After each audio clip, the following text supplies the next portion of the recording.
Hanggang ngayon ba, hindi ka pa rin marunong mag-transfer ng load or e-coins ng taxi driver account mo papunta sa ibang rider? In this video, tuturuan kita pagkatapos ng short intro na to.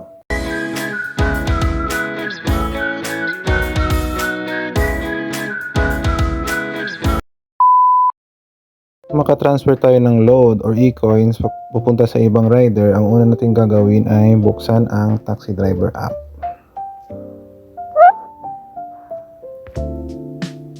Tapos punta tayo sa menu.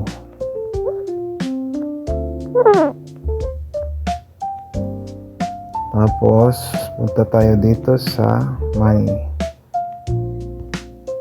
Tapos ng money, punta tayo dito sa transfer money. Para maka-transfer tayo ng e-coin sa ibang rider, kailangan natin ng login number. Kung hindi nyo alam saan malolocate yung ID number ng rider, dito po yan. Punta ka sa menu. Tapos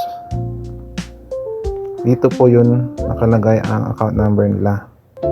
In my case, sa akin 69503015. Ngayon, kung gusto niyo nang mag-transfer, balik punta lang kayo sa menu ulit. Menu. Tapos money. Money. Tapos ng money. Transfer money ulit.